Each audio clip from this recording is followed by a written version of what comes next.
That is James Mennie. He is over at the Montreal Gazette. And Jim, we just had Charles Maillard in the studio. Don't know how much of that you might have heard, but look, I'm not sure. First of all, did you catch much of that? Yeah, I heard the whole thing. Okay. And what did you think of what you heard? He didn't sound too excited, eh? No, he didn't. Is that good, I mean, I is don't that know. good or I mean, bad? you know, there's part of me, and it's not just about Charles Maillard. When I was listening to that, I kind of said, wouldn't it be nice, not just for our listeners, but for Quebecers in general, wouldn't it be nice if we had a Quebec politician who got as worked up about the economy and improving life for Quebecers as they do about, stomping on English and blaming Ottawa for stuff? It's just like there's no passion involved in this entire political process unless it involves the usual half-assed, issues of identity. But apart from that, I'm listening to him, and it's like, okay, yeah, all right. I mean, I guess you believe in the product. We'll see what happens. It'll be nice. Maybe you'll become the premier of Quebec, and maybe you won't. But I didn't get the impression it's going to break his heart one way or the other. It's funny. The idea then about, not defining yourself, and that seems to be, what other analysts have said as well. You're part about, first of all, yesterday, the terrible launch of that French program that he'd been talking about for a while. When I said, and I went and checked the press this morning, if you look at the front page of La Presse, of Le Devoir, of the Journal, it's barely there, right? No. That was not a concern. There was more coverage, I think, in the Gazette than there probably was in the French press, analysts aside, right? Yeah. But I say to myself, I like, he's a hard guy not to like. He's very personable, right?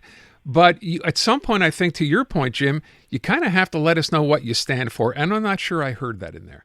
Well, the thing is, and this is, I'm not telling tales out of school. Years and years and years ago, years before I even worked with you, Aaron, so this is how long ago this was, there was a program director, and I was just starting off at CJAD, and I had no idea how to do anything. And the first piece of advice he gave me, he says, no matter what happens, you've got to be about something, okay? You can't be, if you want to be all things to all people, all you're going to do is have all people detest you, okay? So this is not going to work. And this seems to be what's happening with Charles Maillard. I think he's so nervous, or his handlers are so nervous about perhaps, ruffling the feathers of some Quebecor talking head, or some usual language identity or lobbyist might get their nose out of joint over something that he's just trying to steer the line. But here's the thing: the most popular politician in Quebec right now is Mark Carney, and Mark Carney's the guy who said that 50+1 doesn't work. That ain't going to happen.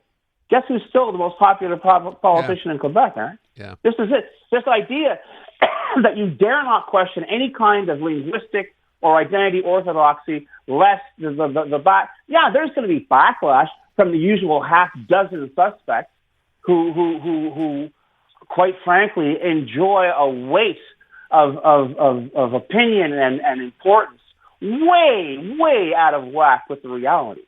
But the fact is, right now, Quebecers, and maybe it's just as well, Quebecers aren't that interested in Charles Maillard's language policy.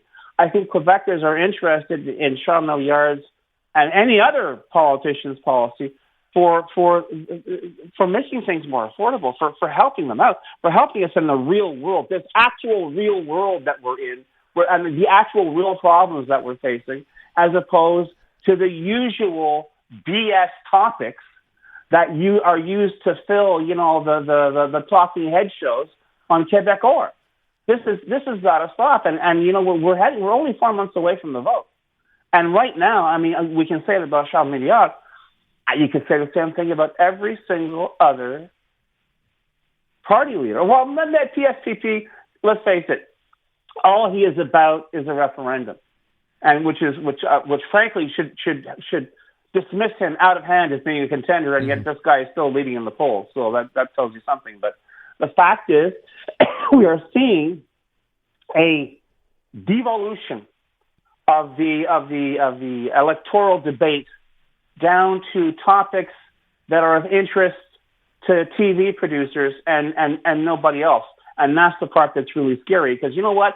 after October, we're not going to get a second chance. It's a real world out there. That's a real Donald Trump. Those are real issues that we're facing. And right now, I haven't heard from a single candidate about how they're going to deal with them. So, I don't want to dwell on this, but I just want to ask the question as well. I think back, and maybe this is a bit unfair, Jim. If we go back to 2014 when Philippe Couillard, right, became the premier, what did that? And I understand it was different. They had a PQ government at the time, so maybe that was obviously the major concern. We got to get away from Pauline Marois. But if you look at Philippe Couillard, who was popular with all Quebecers, right? Mm-hmm. Language was still an issue back then, and I try to imagine myself, if you're Charles Milliard now, you look back to that. Yes, it's 12 years ago, but how did someone like Philippe Couillard, at least at the outset, manage to ingratiate himself to all Quebecers and win an election, and why can't Charles Milliard do the same? Oh, because the biggest leg up that Philippe Couillard got to be premier of Quebec came from Pauline Marois and her nice staid 1980s, 1970s vintage approach to separation. Oh, don't worry. We'll keep our passports and this and that, and like blah, blah, blah, blah. And people were going, okay, they're looking at their watch going, do you know what time it is, madame? Do you want a calendar? Because it's 2014 now. And we can't deal with this. So yeah, excuse me. I just get the impression that nobody, at least with the Quebec Liberals, nobody's really worried about this election campaign. I'm sorry. Maybe I'm wrong, okay? But every echo I get off the Liberals, it's like, oh, okay, it's all right. Don't worry about it. It's all we have. Oh, there's plenty of time. Don't you worry. And I keep thinking, keep it up, and you will be ahead of the second opposition party. Yeah.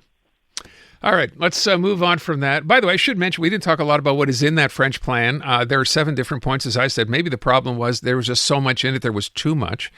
But interesting, I did ask the question, Jim, I don't know if you heard it, saying if you were to form a government, given what happened with McGill, Concordia, and Bishops, and, the out-of-town students, which cost them millions and millions of dollars, I believe he said he would reverse that. Yes, he did. Yes, so there's something to be taken from that. Well, no, but on the other hand, you and I right now form a better chance of forming a government. Well, okay. I guess fair enough, but, we still, what are we, June? 4 months to go. Lots of things can happen in 4 months. Well, we had a poll out this morning, though, Jim, right? Basically, this is a 3-way race right now. Which is crazy. Which is absolutely crazy, because it's a 3-way race. Meanwhile, the Premier of Quebec, and let's get to that international policy there for a second later, but is basically there's 76 people in the caucus, 32 are leaving, and so far we've had no replacements. Do you know how bizarre that is? Do you know how absolutely unheard of that is? And we're pretending as if the CAC is still going to be around. They're dead men walking. I tell you, there is no CAC. I mean, go ahead, by all means, make all the announcements you want, make all the most ridiculous promises and whatever. You're not going to be forming the government. But my God, they are heading for the exits in droves, Aaron. And like the one thing if we turned around and says, well, yeah, but they're announcing nominations. No, they're not. There hasn't been a single nomination that I've heard of. Okay, we've heard 32 people are leaving, and not one single new face, name, whatever, is going to be running there. So you really have to ask yourself the question: by the time the dust settles, will you even have a Coalition Avenir Québec that is running in this election? Because right now, it doesn't look like it. Well, it certainly doesn't help when another Lieutenant Labour Minister, right, Jean Boulet, who I think a lot of people thought had done a reasonably good job, he's the latest one to abandon ship. So I don't know. What do you do when you're the head of the party? You just ignore that that's happening day after day after day? I guess you have to, and you go on and you pretend like what you're doing is normal, even though it is completely not normal. But, I mean, it was also interesting. I was listening to your chat with Christopher Skeet, and it's funny, and I don't blame you because you knew what you knew going into the thing. When this was announced yesterday, and what got my eye, I didn't cover the press conference. I did read the news report on it. And essentially what Madame Frechette is saying is Quebec reserves the right to veto any treaty that is signed by Canada. Okay? And the quote is very, very, it's not open to interpretation, Aaron. If Canada adopts an international treaty that has repercussions for Quebec, and we deem our level of participation in that negotiation that led to this treaty are insufficient, we reserve the right to declare ourselves unbound by this treaty. Oh, I didn't get that. Okay. So, like, you know, I know it's a busy world, Aaron. Maybe there's a couple of referendums I missed, but last I heard, Quebec is still part of this country. When Canada signs the treaty for Canada, it includes Quebec, it includes the whole country. This idea that they can unilaterally, being the Coalition of Quebec, can unilaterally decide, no, we're not going to be bound by this, is nothing more than really dangerous, you know, Nation de Quebec cosplaying. What planet do you live on? We reserve the right to declare ourselves unbound by this treaty? On what legal grounds do you have? Because you simply say so? I mean, the good news here is virtually everyone involved with that statement will be out of work in October. But the fact is, what kind of a mindset do you have to have? How out to lunch? How completely, utterly disconnected do you have to be from the actual world to turn around and say something so breathtakingly stupid? Wish I'd seen that first. I would have asked about it, but thank you for bringing it up.